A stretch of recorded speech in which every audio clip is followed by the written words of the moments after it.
I studied communication at university. I have a degree in communication. I thought because I had mastered these skills that I was amazing at it. And then I met Jay. And I realized I was total shit at communicating with other human beings. And with you, I realized that all that training that I had learned in school was wrong. Wrong, wrong, wrong. So, Jay, are people great at communicating with each other? It's a good question. Let me ask you, are people good at cooking? Some.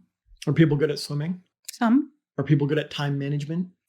No, not usually, but there are some. Some. Yeah. The answer is some. But what percentage of people are good at something? Like, what percentage of people are great chefs? It's a small percentage. Right. What percentage of people are great swimmers? It's a small percentage. Are you a great swimmer? I used to be. Is Michael Phelps a great swimmer? Yes. Right. What percentage of people are good at time management? It's a small percentage. Right. Yeah. And so why would communication be any different? Well, okay. Doesn't it make sense that the majority of people will not be very good at communication and a small percentage will be great? Just every other skill? Yeah. And I noticed you had a different reaction to cooking and swimming than you did for time management. Yeah. Is that because cooking and swimming are understood skills that people know they have to practice, whereas time management is something people do every day and take for granted? Yeah, that's part of it. And also part of it is because most people that I've been in contact with, interact with, they think they're great at time management and they're not. Where kind of swimming and cooking is something that's like, I'm good at this or I'm not. There's no like confusion for themselves anyway. Yeah, that's kind of what I was getting at. If it's a skill that we do every day and take for granted, people tend to automatically assume they're good at it. If it's a skill we have to sit down and learn and listen and practice, we don't assume we're good at it. Yeah. Okay. So something like time management that we do every day, we assume we're good at it. Mm-hmm. How about driving? Do people assume they're good at it? Yeah, they do. Right. But do people assume they're good at go-karting or bowling or rock climbing? No. Right. They don't assume it. But if it's something that they've been doing daily since like birth or whatever, or since they were teenagers, they assume they're good at it. Right. So fair enough. So every skill has a small percentage of people who are good at it and a vast majority who aren't very good at it or middling or average or whatever. And the more that skill is done daily or taken for granted, the less people are aware that they suck at it. The more people assume they're good at it. Okay. So this answers my next question then, which is like why so many people assume they're great at this thing, this communication. We communicate every day. And most people, if you ask them, they say, oh, I'm so great at this. I'm a great communicator. I express myself really well. Someone like me who has a degree in this topic was still really shit at it. Right? Not complete shit at it, but like I really had to learn a lot with you. There were things that I didn't understand, language and labels and identity and the way men and women talk to each other. And that's just off the top of my head what I can think of. But so you're saying that the reason why we all think we're great at this is because it's something we do every day and take for granted then? Well, you tell me. We looked at cooking, we looked at swimming, we looked at time management, we looked at driving. Mm-hmm. Maybe that's not the answer. Maybe I'm wrong. But the obvious answer to these questions seems like the more we take something for granted and the more we don't even know we're bad at it. Okay, so then how can we recognize when we're bad at this? Well, by not taking something for granted. So most people assume they're good at breathing. But if you've ever met a breathing expert, if you've ever seen Wim Hof breathe, or you watch a free diver set a world record for depth underwater, it's clear we're nowhere near as good at breathing as we think we are. Even a run-of-the-mill athlete is probably better at breathing than you or me. For sure. For sure. Right. But breathing is a skill we take for granted.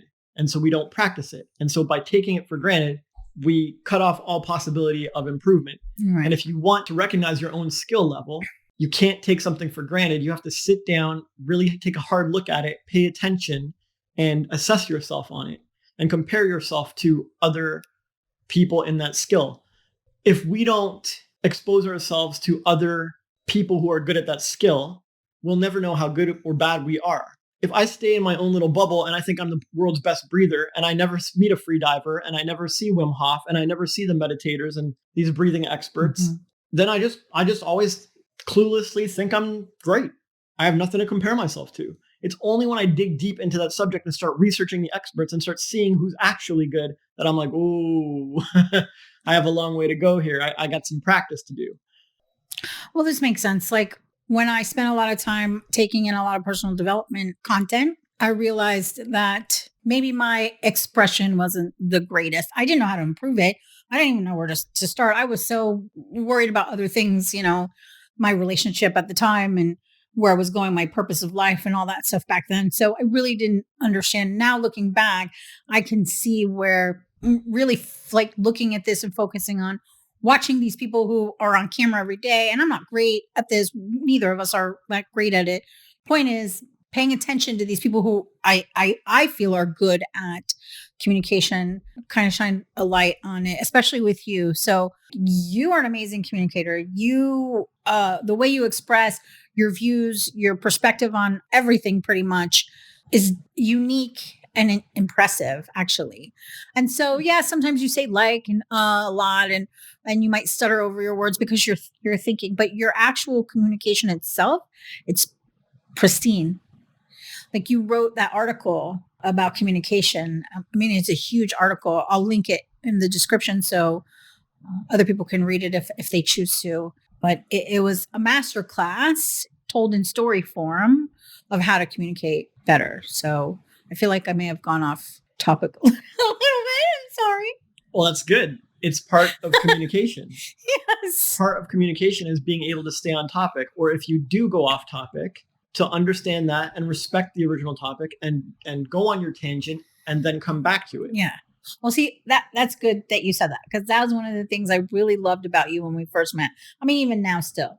You would we would be having a conversation and you might go like a side note, you'd say like go off on the thing and the conversation would kind of like start to end and I would think it was over and you're like, oh, but our original point was, and you would bring it back to whatever we were originally talking about, like all the time repeatedly. Anytime that one of us went off on a different tangent, you always were able to bring it back, which I think is really a key part of communicating with someone.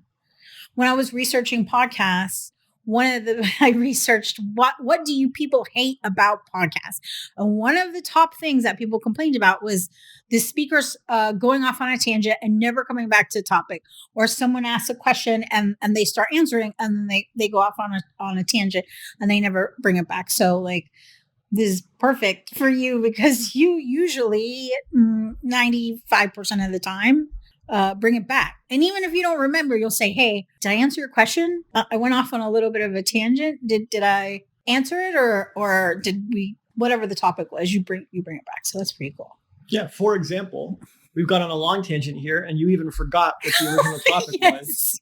And it was how people take things for granted and become bad at it, and they need to expose themselves to better communicators or better people in their field to know where we're at, to recognize how good we are. And then you started to go and share your story about the masters in communication, but you met me and that opened your eyes like, oh, there are better communicators out there. I should explore this. And I don't know where you're going with that. But thank you for, this is what you do in our personal life quite often. So my original point was that these people that I thought were amazing communicators online, and this is their business is to teach personal development. They spend time speaking on stages and stuff. But when I met you, I realized they're great at what they do. They've got an audience and they do know how to communicate, but you could help them be so much better. And I'm not saying that because I love you and we're together and stuff. Like in the very beginning, when we were just friends and you weren't interested in me, it was the same thing. The things that you talk about and the way you communicate are it's just next level. So that's where I was going. Yeah, makes sense. Yeah. A big part of communication is giving someone space to communicate or share their story. Sometimes you have to interrupt and claim your space for your own. Sometimes you have to give them the space. Right. So I gave you the space. You did. Thank you. Mm-hmm. Okay. So that brings up another question. Sure. So if you're in a conversation with somebody and somebody is telling you about their issue or their problem or whatever, Mm-hmm. and that person like starts to make it about themselves. Mm-hmm. How can the original person who has a problem, instead of being like, I was talking about me, what are you doing? Don't make it about you. Like, how can they bring it back to them in a nice way? Like sometimes I'll just say, thank you for sharing. My original point was, and then I just restate it or reiterate it. Other times you can say, hey, are we going off topic? Do you still remember what I was talking about? Right. You've done that with me. Generally, I make a point of not talking or communicating or interacting with someone who does that if I can avoid it. Right. So these are conversational nuances and they're very nitty gritty and we can address them. Okay. But once you understand the broader principles of communication, they kind of sort themselves out. Thank you. I appreciate it. Okay, so then what are the broader principles of communication then that we should know as people who communicate with others every day? Great question. Thanks. So let me ask you, do you need words to communicate? No. So then words are not one of the founding principles of communication then. If you don't need them, they're not a founding principle of it. Okay. That's true, yeah. Yeah. If you went to another culture, you didn't speak the language, would you be able to communicate? Yes. Without words? Yeah. Could cavemen communicate? Yes. Without words? Yes. Right. So words are some new modern addition, whatever, a layer built on top of the founding principles of communication. Right. Okay. So then what are the principles if they're not words? People think words are the founding principle of communication, but they're not. If you think about it, stop to think about it, you'll realize they're definitely not. The founding principles are energy, attention, and value. Okay. Energy, attention, and value. Yeah. So are you able to sense the energy of someone's communication? Yeah, I can. Sure. Does Donald Trump communicate with different energy than the Dalai Lama? Yes. Yes, he does. If you're talking to me here at the table on camera, do we have a different energy than when we're having an intense debate or a fight?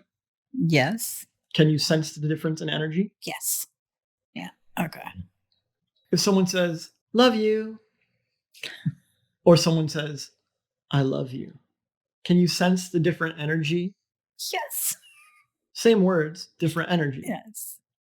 If someone makes a sharp body motion or a gentle body motion, can you sense the energy, the difference in energy? So these are all forms of communication, right? Okay. And so whatever you're communicating or someone is communicating to you is going to have some kind of energy to it. And it's an energy we can all sense. All right. We can either sense it acutely and consciously or subtly and subconsciously, but we can sense it. Babies can sense it. Ever since you were a kid, you could sense it. If I write an email and I write a big, long professory email of like corporate legal speak, all to say you're fired, it's different than me saying, yo, I'm sorry to break the news to you, but I hate to be the one to have to do this, but we got to let you go. And it's kind of on me, actually. Like, yeah, it's different energy. This is different energy. Right. Okay, I got you. I never actually considered energy in this space. So, well, so this gets even more to the heart of like, what is communication? What is communication? People talk about it. Oh, I'm good at it. I'm good at it. You're bad at it. That was poor communication. But do any of them even know what it is? Could anyone define it? Could you even make a guess at what communication is? I mean, if you ask me, it's the way people express themselves to each other. Maybe. But isn't expression only one part of communication? Like you can express yourself. But what if I put my hands in my ears? What if I close my eyes? What if I run out of the room? Oh, okay. What if I block you? Yeah, then you can't communicate with me anymore because I'm blocked. So is your expression the communication? Or is your expression just part of the communication? Like it's the expression part of the communication. If you're blocked, like yeah, okay. Alicia Amira blocked me. So I can express all I want. Am I communicating anything to her? No. But I'm expressing. All right, fair play. Okay, so then it's oh wait, I remember from your article is a game of tennis. Yeah. Okay. This makes sense. Communication is the conveyance of information between multiple parties. It's not the conveyance of information between one party. You talking in a room to yourself isn't communicating anything to anyone, unless you're communicating with God or something. But there has to be multiple parties. Okay.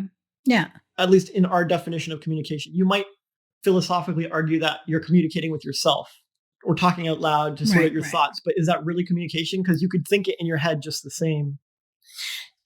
Okay. So for this definition, we'll say no, that like it has to involve multiple people. So it's the conveyance of information between multiple parties, not just people, because animals can communicate. Plants can communicate. Oh, that's a good point. Yeah. Okay. So multiple parties then. Yeah. All right. I got you. So for this communication between multiple parties to happen, it can't just be one person expressing while the other person blocks and puts their hand in their ears. There has to be a second half here. Yeah, they have to take in the expression. Right. This is called receiving or reception. Receiving the communication. Yeah, they have to receive the communication. They have to receive the expression, like a game of tennis. Yeah. Otherwise, it's not a game. No, it can't go back and forth. Yeah. If you're just hitting the ball out and it just bounces off the floor or whatever. Yeah. Or a dance. Like I can lead, you can follow, I can move my body here, you can move yours there, but it doesn't work unless there's two people. Like communicating in the dance. I got you. Again, you could play tennis against a wall and you can dance on your own, but this is not really the point. No, but for our definition, we decided that it was one or more multiple people. Well, not just one or more, multiple people. Okay. So, because it's multiple people conveying information to one another, every little packet of information that gets sent and received has an energy to it. It's not neutral. It might be a positive communication. It might be a negative communication. It might be very intense. It might be very subtle. It's got an energy to it. Right. So energy is one of the founding principles of communication. Okay. Now, attention is a second founding principle of communication, because if I block you and put my hands in my ears and close my eyes and I'm not paying attention to your expression or the energy that you're sending out, the information that you're sending out, then I'm not receiving it. You need my attention. If you ever try to communicate with an audience that is not paying you attention, it's not going to go well. Yeah, that's true. Makes sense? Yeah, it makes total sense. And just like with energy, there are different kinds of attention. I could be paying you half attention. I could be paying you full attention. Yeah. I could be paying you biased attention. I could be paying you triggered attention. I could be paying you no attention. True. And so people wonder why their communications go poorly. Well, oftentimes the energy being sent out or expressed is not of high quality, not well done. And oftentimes the audience is not in a receptive mode or being attentive, or the quality of attention is poor. And so then how could it go well? Well, it can't. If somebody is only giving you, like if I'm on my phone and I'm like, and you're talking to me and telling me something, of course I'm not paying attention. I can't get all the juicy goodness from you because I'm only giving you not even, a third of my attention. Like everything is focused on reading whatever's happening on my phone or whatever. So yeah, makes sense. Right. And it goes even deeper than that. It's not just about, are you on your phone or am I listening? For example, if I'm doing my best to explain to you how important it is to have a foundation and build a nest egg and keep a stable home and keep the income coming and have a thriving business, because without it, you can't build a healthy relationship or sustain a healthy family. And all you are thinking in your head is, he's a beta cuck, he's a beta simp, this guy can't make money, he cares too much about this stuff. God, yeah. Right? If you're all up in your head with like beliefs, old beliefs that you've had, and you're not receptive to what I'm trying to communicate to you, is it going to be productive at all? No. It's probably going to lead to an argument, or at least not in that moment, but later on. Right. Or worse. So yeah. Yeah. And what if you smile and nod and you put on a really good acting job and you're like, oh, I totally get it. I'm totally listening. And I'm like, oh, okay, cool. I'm glad we covered that. And then you go off to your own room or routine and do your thing. How effective was that communication? It was not. It was a waste of time. Right. And so if that happens, maybe we both can do better. Maybe I should like spot actors better, or pretenders, or look for signs if I'm being received, or not take people's word for it. Or, maybe there's something I can do. Use different language, use a different metaphor. Find some better way to communicate that's going to grip your attention and command your attention and cut through all of your biases. but maybe not. Maybe I've done the best I could and I performed the communication in good faith and the rest is up to you. I don't know. So It depends. there have been times where your side of the communication was spot on. And for myself, my energy was outwardly good. My words were outwardly understanding and getting it. And yes, but internally, like you said, I was like, fuck this. I don't want to deal with this. Tell him what he wants to hear so we can go away and get back to work because I don't want to deal with whatever issue we're fighting about or whatever it is in the moment. But that's where I failed in the communication. Sure. It had nothing to do with what you said, or like you said, all these negative beliefs and all these past bullshit in my head of I'll deal with it later. I don't really want to. And then I would leave. We would go to our spaces to work and I would be fuming. I would be mad at you, not because it wasn't really what you said. It was my own shit. And instead of being honest and saying to you, like, I lied. I was only half paying attention. I'm really angry about whatever you said or the situation or whatever. So of course the communication failed if one person is giving this great energy, great attention and saying the right things and trying to really make sure that things are clear. Like you're teaching me something and I'm like, yeah, I get it. It's perfect. Thank you so much. You're right. And you're just want to make sure as a teacher, like, hey, did you really understand? Did you get that? And if I lie and say, yeah, I got it, what do I expect? Of course, something negative is going to come from this. I lied. I faked my energy. I said the words that weren't really true. No, I didn't get it. No, I'm not happy about it. No, I'm really confused about all this stuff. And so, but I'm going to tell you I'm great. Like, and it's not just between you and I that I've done this. Like I've done this with my own mother, Sure. with my children, with my friends and family, just to shut them up because Sure. I don't want to go deeper on whatever it was we were talking about. So Sure. But life is for going deeper. Relationships are for going deeper. So if you avoid that, then you pay for it, right? And yes. that kind of energy where you fake one energy and really feel another is one of the worst or most harmful kinds of communication. Politicians do this all the time. They promise one thing and secretly go do another, and they have no intention of keeping these promises. Yeah. This is the most poor communication you can give to others. Yeah. And anytime you do it, you're sort of becoming like a politician, right? Trying to manage people and manage the situations rather than engage sincerely in communication and conversation and go as deep as necessary. Right. I'm glad you got past that or whatever. Yeah. But either way, you can see these two founding principles of communication are involved in all forms of communication. Even a father lion like roughhousing with a baby lion. Like it looks like they're biting each other and it could be bad, but if the energy is good and they're both paying attention, it's going to be fine. Yeah. Right? But if an invader or a predator tries to come upon the pride of lions, there's going to be a different energy and it won't be play. Yeah. But even still, it's still good communication. It's like, okay, time for a different energy, time for a different level of attention. And I'm going to communicate that this is our territory. Yeah. Nature understands communication and humans are part of nature. Yeah, that's true. And as a baby, you would always communicate quite well. If you were hungry, you would express it. Yeah. If your parents wanted your attention, you would give it. Or if they were bringing some kind of negative energy to you and it wasn't loving and it wasn't nurturing and it wasn't kind, you would go tune out and watch the TV. Yeah. Like you wouldn't give your attention to bullshit communication from abusive parents or whatever. You go hide in your room or something.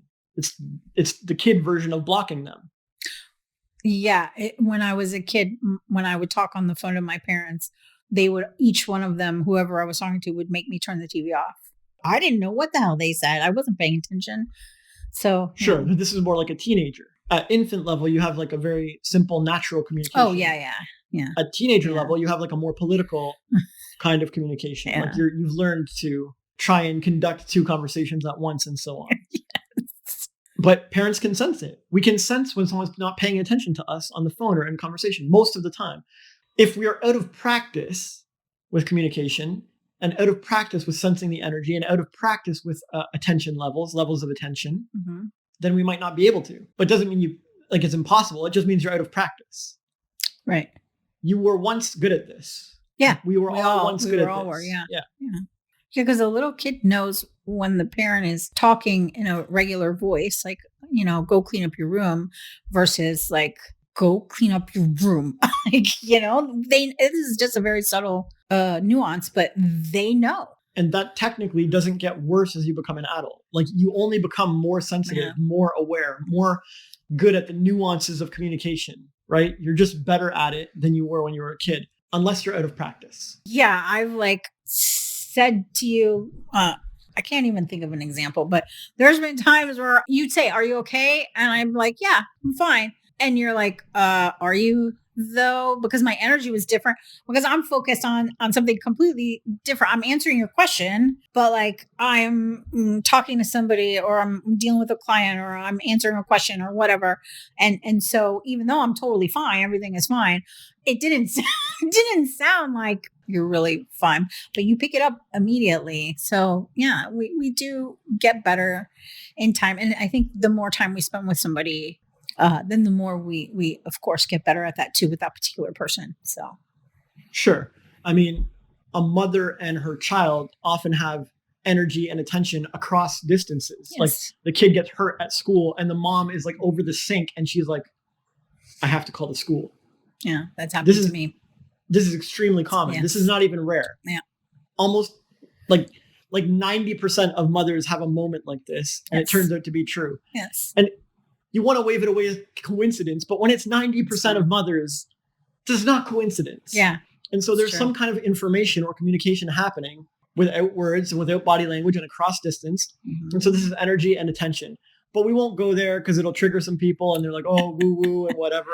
So you guys can look into it. That's a different podcast, I think, but our episode, yeah. Yeah. Anyone can look into that on their own if they want. Yeah. But it doesn't change the fact that the founding principles of communication are energy, attention, and value. And value, the third one, affects the energy and attention. So for example, maybe I'm talking to Chris about how important it is not to take drugs and stay clean and be sober and live a good life and so on. Yeah. But Chris doesn't value discussions on this topic. Okay. He doesn't think it's important. Chris values discussions about League of Legends and K-pop and Dance Dance Revolution. This is Chris's world. This is what he values. He does not value stuff about politics. No, he wouldn't care. He'll tune out and become bored.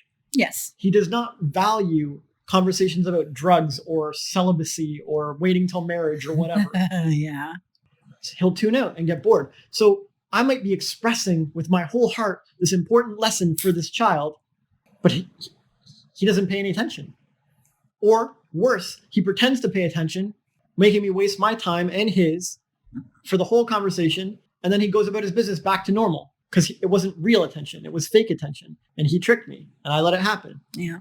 Or I might want to talk to you about the health of the business and how important it is to build the business and make it thrive.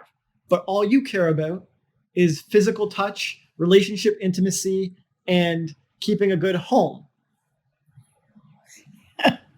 And I'm doing my best to connect those two worlds because to me, I know that a thriving business is essential to keeping a good home and relationship intimacy and getting time and space for physical touch so we're not scrambling for the next client and so on. Right. And so I can see the value and I'm doing my best to communicate it. But as soon as you hear the word business or money or whatever, you tune out or shut down or get triggered. And now you're all in your head thinking this and that. And my whole conversation's a waste and I've lost your attention. Sure. It's like if you go off about science and stuff, then my eyes glaze over and I'm like, I don't care.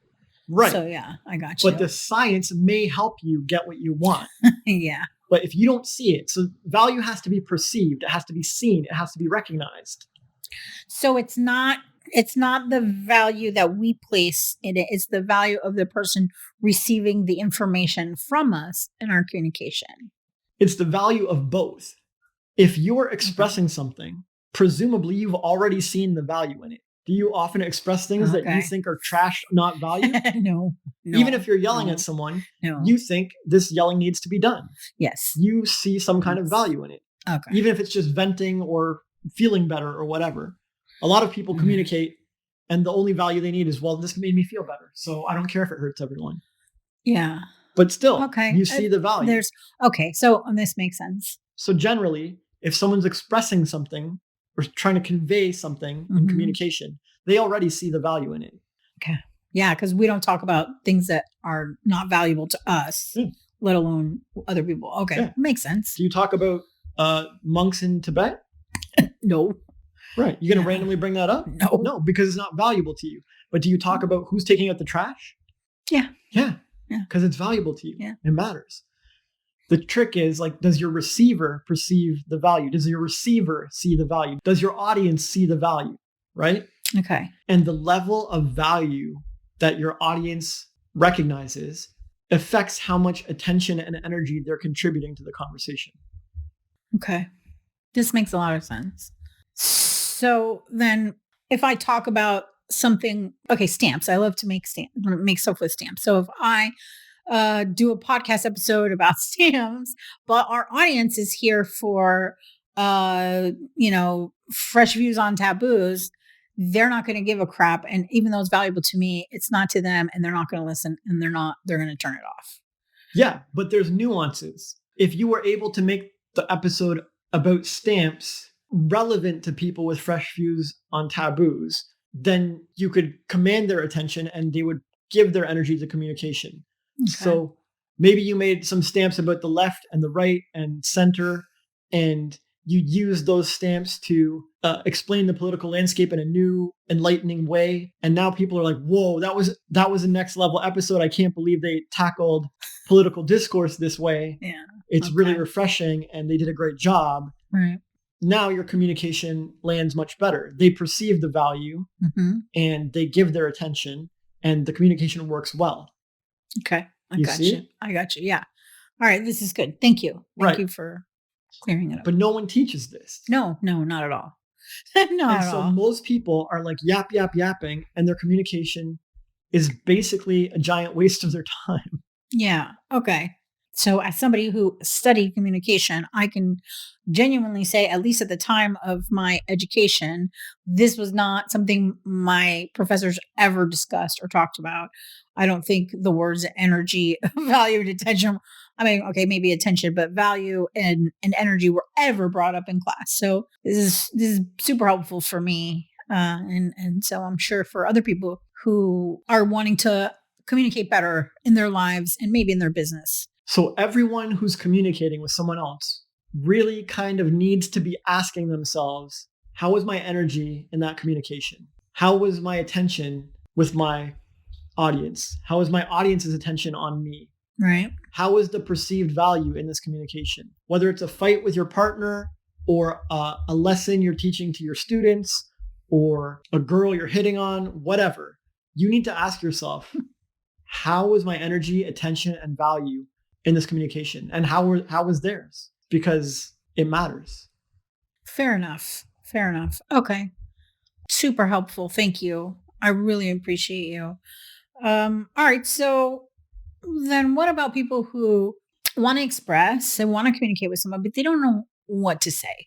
I've had this issue lots of times, and I'm like, I don't say anything. And later on, you're like, why did you just say that? So is it just that simple as to say that to somebody? Or?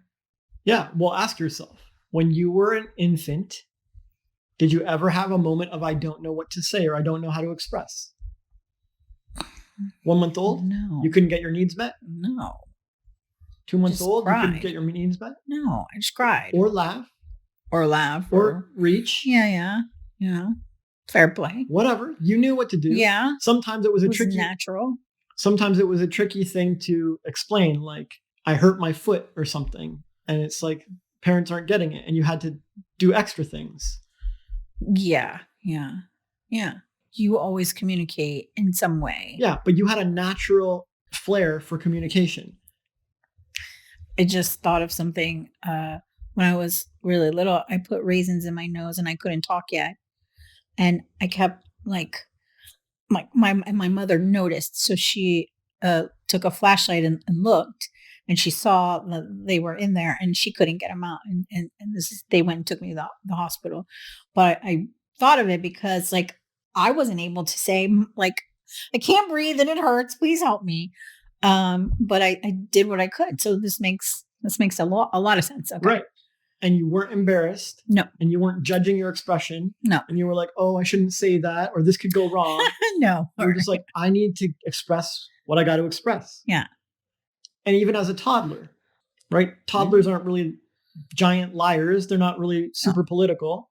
No. So even as a toddler, you were still able to naturally express. Yes. I like this. I don't like that. I want my toy. I don't want to go to bed, whatever. Yeah. And they throw things or cry or, yeah, they let you know for sure what they want. So you and everyone listening to this was once a natural communicator. They never had a moment of, I don't know what to say. That didn't exist. Okay. Did not exist. Okay. Because in communication, there's the receiver and there's the expressor. And your only job is the expressing part. Okay. I mean, unless you're listening to someone else, in which case it's the receiving part. Right. But generally, you're one or two. When you say, I don't know what to say, that's ridiculous. You're the expressor. If you're in the expressor position and you have something to say, you simply express it. You can just do this and the person next to you is going to be like, dude, what the hell's wrong? But it will start a conversation. Yeah. Like, voila, mission accomplished. You can turn your body and pull away. Yeah. You can start looking around the room and people will be like, yo, is something up? Yeah. You don't have to say anything. But you have to express. It's your job. True. Okay. And it was never difficult for you before. If it's difficult now, ask yourself what happened. Fear. Where happened all your skill? Fear. You were great at this. Yeah. Right. Well, if you're afraid, then you don't deserve to communicate. Like what? You have a tool. You were given a mouth, arms, hands, a brain. How can you express? Yeah. So you're 100% And if right. you're too scared, then you won't get your needs met. No one's going to listen to you. No one's going to pay attention, and you don't get the benefits of communication because you have opted out of the expression part. You have opted out of communicating because of fear. I might say the wrong thing, or people won't like me. And it's like, all right, they're right there. So that's what? Okay. What? No one's asking you to move mountains or lift like 400-pound bench press. I know. Freaking speak out. So wave a hand. When we were a long time ago. Tap out SOS. Okay, you're right. It was a long time ago. We called it, when we talked to each other, we called the fight at Darius's. The landlord's name was Darius, and I was living there, and you would come and stay a few days with me, and you would go home. And we got into a really big fight because I wouldn't communicate. I wasn't expressing my feelings. The source of the argument was communication. I remember saying, like, can't I just have a few minutes to get my thoughts together? And you were like, no. You wanted me to just tell you how I felt instead of like, what I was unable to say to you was, I'm afraid I'm going to say the wrong thing. I'm afraid you're going to get upset because I'm going to tell you how I feel. Because that was really the truth. Sure. But if you're going to communicate, you have to be okay with someone getting upset. That's the thing. But it goes so much deeper. I got emotional because back then, the reason why I didn't express myself was because I didn't want you to get mad. And I spent so many years people pleasing and caring about how other people felt above my own feelings. It's like I've learned that other people's feelings matter, but not before my own. And we had a really rough time because of this, because of my fear of upsetting you, my fear of a fight, my fear of, not because like you were going to do anything bad or anything. I just I'm not a fan of people disliking me or being angry with me or upset with me. We need the haters. No, I know. Now, even today, like, this is a side thing, but today, like, we've had a few not nice comments on our video we just posted on TikTok. And at lunchtime, I was making lunch and I was like, am I sure this is the stuff I want to make? And I was like, yeah, like, I know it doesn't matter if I upset people. I can't please everyone. This is just, it's impossible. So sorry, to come back to the point. I understand that a lot of people are afraid to communicate because they don't want to upset their partner. They don't want to upset the person that's receiving the information. But I think this leads to worse stuff because, and this is why that fight has a name. That's why, like, still 4 years later, we know when we talk about that fight, we know exactly the argument and the situation because it was such a big deal. Because I refused to be honest and communicate my real feelings. And I mean, I don't know, but I don't think I'm the only one. I think that these are like deeper issues that are more involved than just communication. And if we don't fix these issues, people pleasing, the fear, you're setting yourself up for a really, really shitty experience with someone. Yeah, the simple truth is everyone was unafraid of self-expression for years. For much of their childhood, they were unafraid of self-expression. So if you're a full-grown person now listening to this podcast and you're afraid of self-expression, I mean, ain't no good coming from that. So you better fix it. Yeah. There's no higher priority. I totally agree. Totally agree. It'll screw up your jobs. It'll screw up your relationships. It'll screw up your entire life if you are afraid to self-express. Self-expression is why you were born. Self-expression, you are here to express yourself on earth. And if you have suddenly become or somehow become afraid of that, you absolutely must fix it or watch everything in your life turn to shit. Yeah, 100%. And there's different ways to get through this or overcome it or undo it, but you got to make it a priority and find your path. I totally agree. And working on this, it was a journey. This is not like after the fight, oh, everything was great and wonderful. No. We've been together 4 years and so I've learned how to communicate, but I'm not great at it. We got into a huge fight and this one's called December 22nd. And I spent 18 days, y'all, 18 days annoyed and angry, but he didn't know. I was cool. He had no idea that I was happy. that I had any negative emotions that was happening. I spent 18 days in hell because I could tell by the income. There were other subtle clues besides that. I could tell by the audience growth. Yeah, I'm saying this right there. But it doesn't matter. The point is I spent 18 days hiding my feelings. And the truth of the reason I spent those days hiding them was because I wasn't sure for myself. It wasn't, I didn't want to upset you. It was, I'm not sure what I want to do going forward. So I needed time. And I didn't think I should express that until I knew. So like, and even that sounds like an excuse to me, I'll be honest, but you should have just expressed it.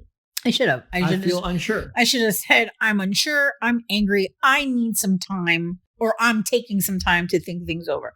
Like, I'm not perfect. Like I said, it's been a journey, but oh God, please sort this shit out. Learn from me. Don't spend years. This is probably one of the main sources of contention between us is in any relationship. In any relationship. Relationships are communication. You better be good at it. Yeah. Yeah. If you can't have the hard conversations, then I don't expect your relationships to go very far. Yeah. So you take what you get. Anyway, okay, so moving on. I know that you like to spend your time with people who are open to communication and who are open to receiving and who are really good people and aren't arguing against you. This is not the kind of people you spend time with. I have people in my life, my family, not all of them, just certain members, that make it difficult to have a conversation with them because when I do communicate, they bring up old stuff like when I was 2 or what not. So I don't want to cut this person completely out of my life. I love her. She's my family. So what do I do? How can I deal with someone like this if cutting them off isn't an option right now? Do we agree that communication is a skill that requires practice and improvement? Yes. And do we agree that people who are more skilled at something are more capable of certain challenges and people who are less skilled at something are less capable of those challenges? Yes. So a beginner swimmer who's out of practice could do a lap in the shallow end across the width of the pool. Right. A pro could do laps across a lake. Yes. So in communication, a challenging, difficult communication partner or audience is basically like doing laps in the lake. Whereas an easy, friendly, open-hearted, open-minded, non-judgmental, receptive, attentive partner is like laps across the width of the pool in the shallow end. Fair play. Okay, yeah. So you have two options with the lake audience. You either get your communication skills high enough to make this easy. Yeah. Someone who's good at handling difficult conversation partners. Mm-hmm. This is rare and takes a level of dedication and mastery. Like it might take a lifetime of practice to get good at dealing with difficult conversation partners. Or your other option, go back to the shallow end, cut those people out and go find someone better to talk to. And you shouldn't feel guilty about cutting these people out because they're making it hard. They're the 400-pound weight. They're the difficult conversation partner. They do not deserve an interaction and joy and bliss and positive vibes from the person who's struggling to manage the conversation. Like, I'm not going to ask some beginner swimmer to go swim that marathon for me. It's ridiculous. Mm-hmm. And if I did, I deserve to lose that person. They'll drown, and it's my fault. Like, what the hell are you doing? Why are you asking this terrible beginner swimmer who's out of practice to manage this giant challenge? Yeah. And when we have difficult conversation partners in our life, it's on them. Why are you asking some beginner conversationalist to navigate your bullshit, your impossible conversations, your negative vibes? It is ridiculous. It is your fault, and you deserve to lose them, at least for a while. Like, they should take a break from you. You should take a break from these people. But if you really, really absolutely are like, no, I want to swim the marathon. I want to get really good at communication. Yeah. Well, fine. You know how you get ready for a marathon? You train. Yeah. And you know how that training goes? Yeah. It's hard and it's exhausting. It is. And you get injuries. And you can get injured. Yeah. And you got to like put in the time. And people are like, oh, are you going to come out partying? No, I got to deal with this training. And so now you have to go and find a bunch of difficult people and talk to them all the time because you need to start getting good at it. What? That's what you're signing up for. These are the two options with a skill. I know, but you made me tired just thinking that, but you're right. You're 100% right. These are your two options. I take a lot of pride in my communication, and I don't shy away from confrontation or difficult conversations, and I use them as practice to navigate them and learn from them, and I've become quite adept at most of them. But even I, being good at them or above average at them, still hate doing this. Yeah, like I don't want to get on air and discuss these views with these like antagonistic, difficult conversationalists, Piers Morgan and Jordan B. Peterson and whatever. Like, they're just heavy weights. They're just an annoying challenge. Like, I got you. It's like, I get it. You have your agenda. You're super biased. You're very intellectual. You like dominating the conversation. Maybe that's more Piers than Jordan, but you get the point. Yeah. I get your point. So recently you reached out to your mom to try to have a hard conversation with her. You said to her, I recently had a hard conversation with Sid, and we should have this difficult conversation. There's a conversation that you two need to have face to face, and that you guys, it just hasn't happened. I'm not hiding from it. No, and you've tried, like you've tried. And so I get it. And what you're saying is 100% right and spot on. It feels difficult, and it is like training for a marathon when you know you're going to, and it's funny because here I am like, how do I, it's my mom. So how do you deal with it? And you're like, Mom, let's have this difficult conversation. Like, let's do this. I'm going to write you 5 pages and all this great stuff. And let's do this. And she's like, no. And it's the complete opposite for me. So, yeah, I mean, I know you can teach me. I'm not quite ready, but I thought maybe on the podcast we could talk about it a little bit because it is something that bugs me that I don't talk to my mom. I only text. Sure. So let's say you want to choose the marathon route and you're like, I do want to have this difficult conversation with this difficult conversation partner and I want to do it well. Okay, fine. So I wrote an article recently called 30 Mistakes to Avoid in Relationship Fights. Oh, yeah. Yes. If talking to your mom and having this conversation and navigating it well is a priority, then you might want to start there. Yeah. Because those are some of the skills of how to conduct a conversation well. Right. It's things like paying close attention and listening deeper, reading the energy behind people's words and getting to the heart of their point, seeing the best in them, giving them the benefit of the doubt, rephrasing their argument and mirroring it back to them to make sure you understand, all this kind of stuff. You can read books about communication. Nonviolent Communication by Marshall Rosenberg could be a good one to start with. But really, it's a big job. You're gonna have to practice, and you're gonna have way more hard conversations with way more people. So I really just prefer to cut people out and focus on the people that are joyful to communicate with. Yeah. Who have basic communication skills and are able to navigate a chat without judging me and snapping and triggering. Yeah. I would happily discuss things with a lot of the commenters if they could have a civil debate, if they understood basic communication, if they could bring quality energy and quality attention to the engagement, if they could conduct their arguments in good faith. But if they're just going to bring snap judgments, knee-jerk reactions, triggers, biases, closed minds, and so on, then there's no point. No productive conversation is going to happen here, and we'll just waste both of our time. So now there's two people on the planet who are wasting their time. It's not healthy. It's not productive. It's not great for the economy. It's not great for nature. It's not great for the world. Wasting our time with trolls is never helpful. Right. True. Well, I really appreciate that. And when I'm ready to have the conversation with her, I definitely will let you know, because I will need your help. Thank you. Okay, so one of the things that you get a lot of praise for, or you have in the past, is asking great questions. And questions are part of communication. I've learned how to be better in my business by asking questions, even with the kids, gap selling questions. And you always have next level questions for people who, like me, who may feel like they could get better at this and use questions better in their communication. How can we learn to ask better questions? Because you haven't written that book yet. But I've been asked to multiple times. You have. I've asked you too. So the trick is, or the basic principle of asking good questions is, your questions will only be as good as your current understanding.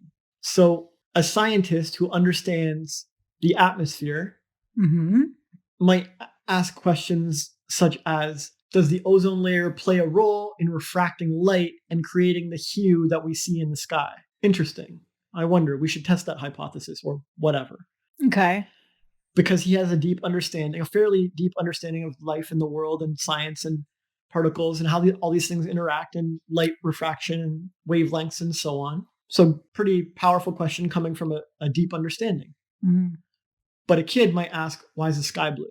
Fair play. And so our questions on anything can only ever be as good as our understanding. And so we have a society that, to be real, kind of avoids understanding. Yeah. I mean, hopefully our audience doesn't, but most people do. They want opinions spoon-fed to them. They don't want to do their own research. They don't want to dig deeper. They don't want to critically think. They don't want to be consciously aware of what's going on or what's happening or themselves, or they don't want to get philosophical. None of this stuff. Yes. What they want is quick answers so they can get back to their games or their movies or their Netflix or whatever. Their entertainment. Yeah. And so since most people shy away from great understanding, then most people can't ask very good questions. But if you want to get better at asking questions and you want to ask better questions, it's easy. You just do what you did when you were a kid. You start where you are, understand what you understand, and keep digging. So why is the sky blue? Oh, because God made it that way. Why? Right? Now I want to dig deeper. Yeah. The kid doesn't just let it go. Oh, great. That's good enough. Bye. I'm saying they never accept it on face value. And as their understanding grows, they're going to ask more and dig deeper. Yeah. And often right there, why did God do that? Why not purple? Why not orange? Yeah. Well, actually, sometimes you do see a purple sky or an orange sky. Oh, but I thought you said it was blue. God made it blue. Well, I meant that it's default to blue, and when sunsets and stuff happen, then it's different colors. Why? Right? Yeah. This is what kids do. Yeah. And that question why is one of the most powerful questions because it leads to more understanding. And with more understanding, you can ask better questions.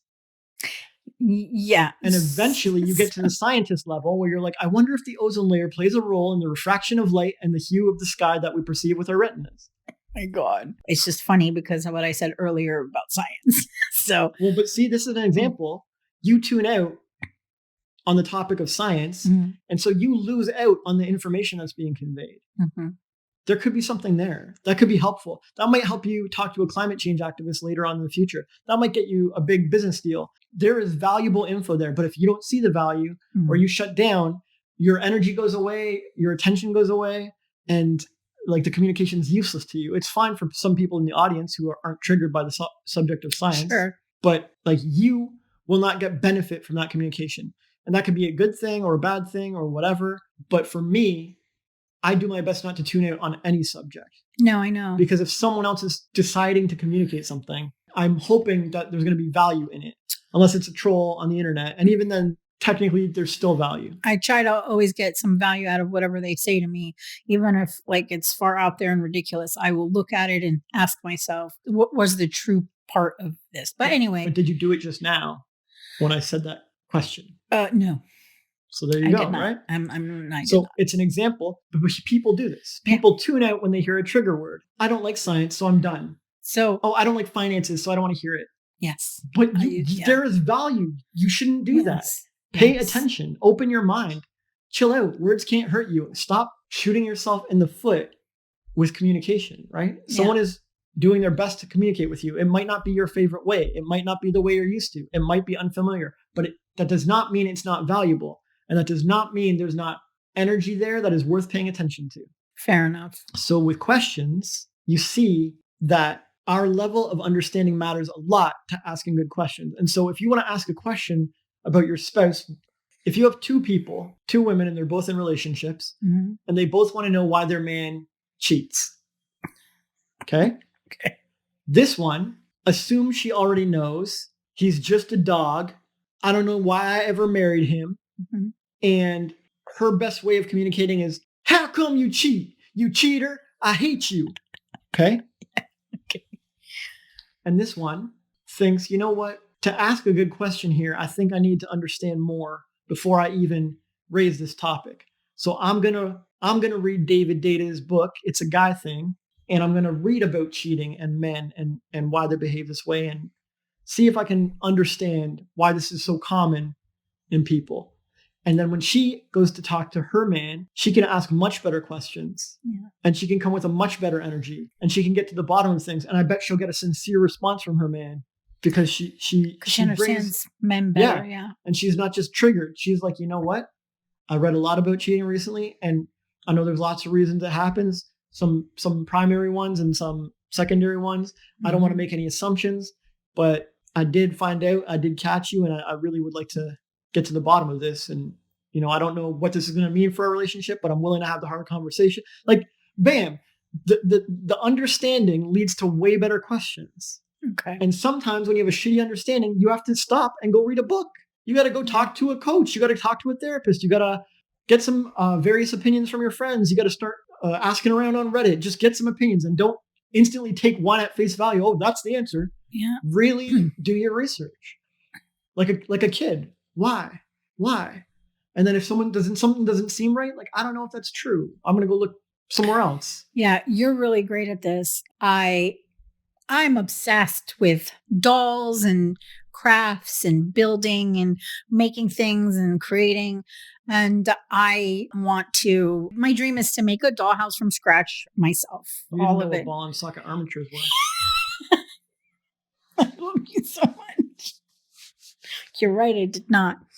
I didn't know much about it. I just knew this was something that I really wanted to do. I've always wanted to do this.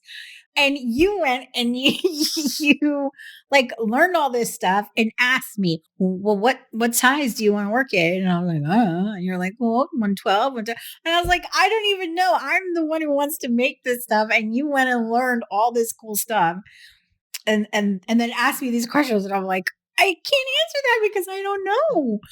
But I had a deeper understanding than you did at that point. Yeah. I don't think I do anymore. No, but still, it was really cool, and it's an example. The reason I bring it up is because it's an example of what to do. Not just your example that was great with the cheater and whatever, but something doesn't even have to be like a big huge thing. It's a small thing. Learning something that I really my dream is to build this house.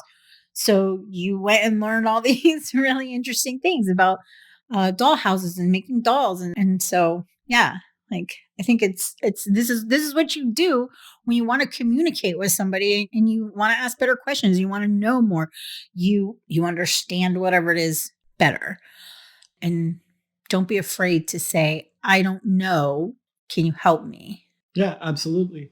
And there's more to it than that. Sometimes you want to ask a yes or no question, but usually those aren't great because they don't allow for much expansion. You're not going to get a lot of information. Right. Sometimes they're good. Do you want to eat? Yes or no? This is good. Yeah. But why is the sky blue is going to give you a way deeper answer. Right. And you're going to learn a lot more. Right. And so why is generally more powerful than a yes or no question. Yeah. But it also takes more time and more investment, and you're asking for more out of another person and so on. So it changes the communication. But part of asking good questions is knowing which questions to ask and when. How is a good question, but it can often poke holes and deflate dreams. Someone's like, I want to be a dancer. And you're like, well, how are you going to do it? It's like, you just like an arrow to the heart. Oh yeah, man. I'm not even asking that, and I felt that. Sure. Yeah. Because why would you say that? Yeah. Like, there are so many paths to become a dancer. Many people on earth have become a dancer. Yeah. Why are you poking holes in some? Why is the first question, well, give me your full 10-year plan on how you're going to become a dancer? Yeah. The dude's sharing his dream or her dream or whatever. Yeah. Right. Well, this is why kids, they never ask how. I mean, maybe Rarely. like further the thing, but usually it's why. Yeah, because you were a kid and you knew not to ask how at the wrong time. Yeah. Like if someone's explaining something to me after I've asked why, and then how exactly do I last hit? Or if when you would say, as League of Legends, if you say the object is to get as much gold as you can so you can buy items so you can beat the enemy. And then you say like, okay, well how? So it has to fit. So it's not poking holes like you said. So yeah, that's good. It's really good. And there's more. But it all comes back to the foundation principles: energy, attention, value. If you come into the room and there's a glass broken and someone's standing over it, you could say, what did you do? And this is a shitty question with shitty energy. Yeah. And it's going to lose the attention of your audience. They're going to be like, whatever, dude. Like, they'll hate you for it. Yeah. Or you could ask, oh, what happened here? Oh, yeah. Right. They're both what questions, but they're very different with different energy and they communicate different things. And just most people are just bad at this. And it's okay. Yeah. It just takes practice. And when you get good at it, you can cover a lot of ground quite quickly and get to a lot of productive solutions with your questions. Agreed. Part of it is knowing what answer you want. In that example, what did you do versus what happened here? If I know what answer I want, do I want this man to be upset and antagonistic? Or do I just want to get to the bottom of the broken glass? See, if I want to get to the bottom of the broken glass, the question I should ask is, well, what happened here? Yeah. If I want someone to be combative with me and antagonistic and I want to place blame on someone or jump to conclusions, it's a different answer I want. Then I ask a different question. What did you do? With that energy. Yeah. But you should know what answer you're looking for. And don't ask questions that you don't want the answer to. Oh, I think we could do a whole podcast on asking questions we don't want answers to. So I didn't think when we started this episode that we would go this longer than the Tate video, but here we are. We had a lot to talk about with communication. We had a lot to communicate about communication, y'all. Well done. Thank you. Thank you so much for your time. And thank you for answering my questions and for making me always feel like I could ask you anything and it's okay. Thank you for teaching me how to be a better communicator and how to express myself and to be less scared of the consequence of my communication. So thank you. So Is there anything else you'd like to share with the audience? Tell them, explain any last final thoughts? You know how they say it's wise to invest in a good bed because you spend a lot of time in it? Or it's wise to invest in a good chair because you spend a lot of time in it? Or it's wise to invest in comfortable shoes because you spend a lot of time in them? Well, I say it's wise to invest in good communication because you spend a lot of time doing it. Yeah. I can't think of many other skills besides like breathing or thinking, critical thought, that are used as often as communication in your life on this planet. Communication affects all your dreams. Your dream of a great job or great career, communication affects it. Your dream of a wonderful, loving partner, beautiful partner, rich partner, communication affects it. Your dream of a lovely family, healthy, hearty, playful, your communication affects it.